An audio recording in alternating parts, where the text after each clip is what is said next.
네, 우리 영화촌 목자님들 가을가을한 이 계절에 유아 목장을 섬겨주신 우리 목자님들 진심으로 축복합니다. 늘 목자님들의 귀한 섬김 때문에 유아 목장을 통해 가정들이 회복되고 다시금 가정들이 하나님께로 돌아오는 귀한 은혜가 있길 주님의 이름으로 축복합니다. 그리하여서 우리 영화촌 목자님들 유아 목장 11월, 12월 달도 화이팅입니다. 자, 지금부터 우리 마음쓰를 함께 나누도록 하겠습니다. 웰빙 가정의 10가지 법칙 중 그 중에 이제 7번째 법칙입니다. 결혼의 언약을 지키는 가정이 되십시오. 말라기 선지자는 결혼을 언약이라고 이야기하고 있습니다. 결혼은 한 남자와 한 여자가 하나님을 사이에 두고 하나님 앞에서 서약하는 것입니다. 결혼식에 증인으로 참석한 하객들은 시간이 지나면 결혼의 약속을 잊어버릴 겁니다. 심지어 결혼의 당사자인 그들도 결혼에 대한 의미들이 희미해질 수 있습니다. 하지만 이 제도를 만드신 하나님은 우리를 결혼의 자리로 인도하셨고 그 하나님은 결코 결혼의 약속을 잊지 않으심을 꼭 기억하고 주목하는 게 중요합니다. 당신 곁에 서 있는 여인을 그대의 아내와 남편으로 부하든지 가난하든지 병들든지 순경에 처하든지 역경에 처하든지 변함없이 사랑하며 부부로서의 일정한 대의와 정절을 굳게 지킬 것을 서약하십니까? 라는 질문 앞에 우리는 분명히 예! 라고 대답했습니다. 그런데 간음은 하나님의 언약을 깨트리는 범죄라고 이야기하고 있습니다. 그리고 간음으로 초래되는 이혼과 학대를 하나님은 진짜 미워하십니다. 구약 성경에 보면 간음은 어떤 죄보다 더 엄중한 형벌을 받았습니다. 심지어 많은 경우 사형으로 다스려지기도 했습니다. 하나님은 왜 간음죄를 이렇게 심각한 죄로 보시는 걸까요? 첫 번째는 간음은 자신을 파괴합니다. 두 번째는 간음은 가정을 파괴합니다. 세 번째로 간음은 사회를 파괴하기 때문입니다. 그런데 간음이 용서받지 못할 죄는 아닙니다. 성경에 보면 간음한 여인에 대한 이야기가 나옵니다. 이 간음한 여인, 그는 진정으로 용서를 받았습니다. 그리고 한 걸음 더 나아가 이 여인은 다시는 똑같은 간음죄를 짓지 않았습니다. 우리는 간음은 용서받지 못할 죄라고 생각합니다. 하지만 성경은 그렇게 이야기하고 있진 않습니다. 간음한 여인을 용서하셨던 것처럼 우리는 다시 그 죄를 범하지 않는다면 우리도 용서받을 수 있습니다.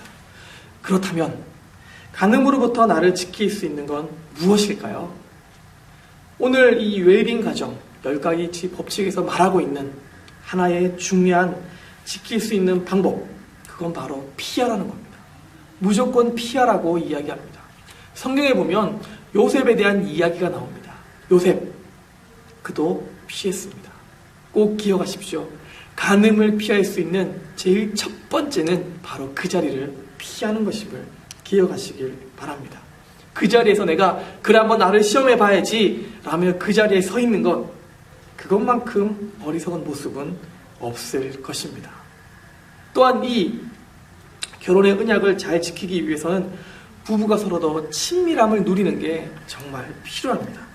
간음으로부터 남편과 아내를 지키기 위해 친밀함을 누릴 수 있어야 됩니다. 우리 목자님들은 부부간에 서로 친밀하십니까? 우리 목자님들도 부부간에 먼저 친밀하실 수 있어야 됩니다. 서로 이야기하며 나누며 함께 생각을 공유할 수 있어야 됩니다. 돌아보면 우리는 결혼식 준비는 정말 많이 했는데 결혼 준비는 얼마나 많이 했는지 한번 생각해 보시길 바랍니다. 결혼식보다 더 중요한 건 결혼입니다. 우리 목자님들도 꼭 유아 목장을 진행하시면서 우리 부모님들에게 부부간에 서로 친밀함을 나누는 것, 그것이 얼마나 중요한지를 꼭 나누어 주셨으면 좋겠습니다. 또한 서로를 보며 사랑합니다, I love you라고 말하면 왠지 닭살 돋는 것 같지만 그런 고백들이 필요한 것 같습니다. 서로 사랑합니다, 사랑합니다, 축복합니다 라는 메시지를 많이 나눌 수 있도록 목자님들이 나눠주시기 바랍니다. 말하지 않아도 알아요. 거짓말입니다. 말하지 않으면 절대 모릅니다. 말하지 않았는데 어떻게 알아요? 절대로 모릅니다. 꼭 부부간에 서로 사랑해, 사랑합니다 라고 표현할 수 있도록 안내해 주시기 바랍니다. 여기까지가 웰빙 가정의 7번째 법칙입니다. 그렇다면 웰빙 가정의 8가지 법칙. 웰빙 가정은 땀 흘리는 즐거움으로 세상을 섬길 수 있어야 됩니다. 나눔의 가치를 존중하는 가정이 될 수 있어야 합니다. 인생에서 도둑질의 유혹을 극복하려면 노동의 가치를 알아야 된다라고 말하고 있습니다. 노동의 가치를 존중하고 그 의식을 회복할 때 도둑질의 유혹을 극복할 수 있습니다. 미국에서 거액의 복권에 당첨된 당첨자들의 당첨 이후 인생을 한번 살펴보았다고 합니다. 그랬더니 그들은 노동의 가치를 모른 채 많은 부를 갑작스럽게 얻었습니다. 혹시 우리 목자님들도 갑작스럽게 얻고 싶지 않으십니까? 하지만 그 후 그들의 삶은 더욱더 피폐해졌습니다. 왜냐하면 노동의 가치를 잃어버렸기 때문입니다. 땀 흘리며 노동으로 얻은 것은 정말 소중한 겁니다. 그러니 절대로 투기하지 마시기 바랍니다. 네. 또한 성경은요, 도둑질의 근원을 하나님과의 바르지 못한 관계로 설명하고 있습니다. 하나님은 모든 물질의 주인입니다. 그런데 우리가 하나님을 망각하면 도둑질을 하게 됩니다. 하나님이 모든 것을 주신 분입니다. 그렇다면 모든 것이 하나님의 것임을 알고 우리는 하나님께 드리는 작업을 할 수 있어야 합니다. 하나님께 드림. 우리 삶 가운데 하나님께 드림이 정말 습관화되는 게 필요합니다. 그 드림의 중요한 위치에 있는 게 바로 11조입니다.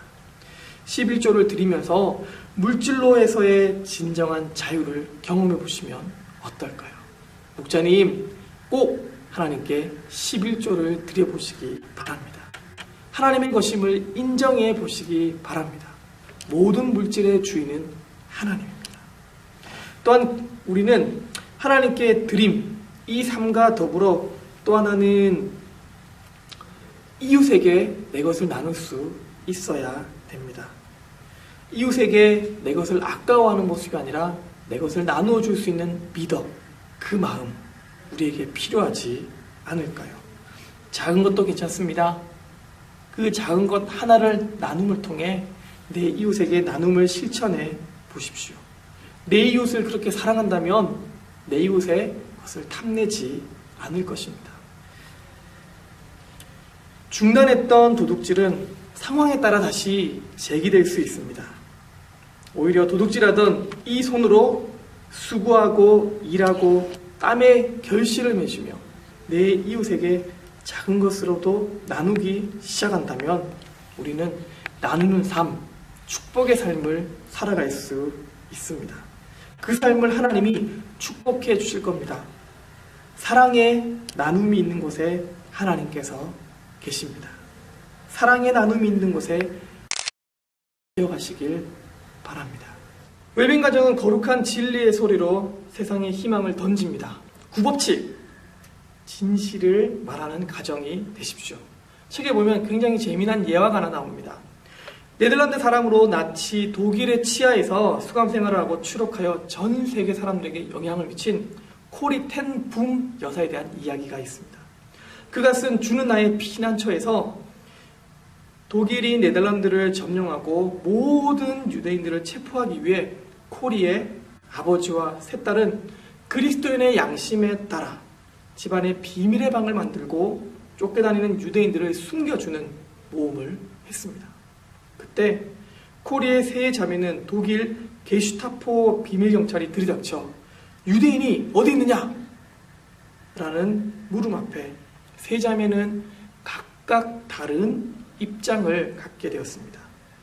병약한 언니, 큰언니인 베시는 모른 척하고 대답을 피하겠다고 말했습니다. 출가한 둘째 언니인 놀리는 정직하게 대답하겠다고 말했습니다. 실제로 독일 경찰이 놀리에게 이 여자는 유대인이요? 라고 물었을 때 네, 유대인입니다 라고 대답했다고 합니다. 셋째, 코리는 숨겨준 유대인을 살리기 위해 사실을 말하지 않겠다고, 그것이 옳은 일이라고 믿었습니다.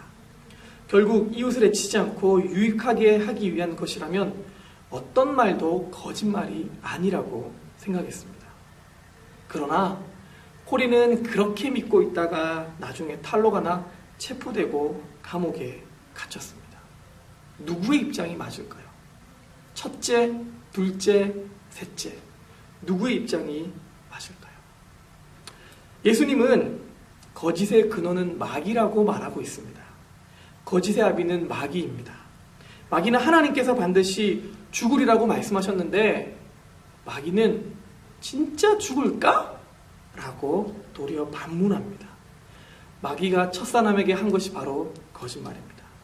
마귀의 노예가 되어 종노릇하는 인생이 되어선 절대로 안 됩니다. 우리가 거짓말할 때마다 아마 마귀는 우리 뒤에서 빙그레 웃고 있을지 모르겠습니다. 우리는 하나님을 닮아 의롭고 참되게 지음을 받은 사람입니다. 우리는 거짓말을 할 수 없는 하나님의 자녀입니다. 우리가 참말을 하지 않으면 세상 사람들은 우리의 말을 믿지 않을 것입니다. 우리가 증거하는 예수 그리스도를 사람들은 믿지 않을지도 모르겠습니다. 우리는 상황이 어떠하든지 절대로 거짓말을 하면 안 됩니다.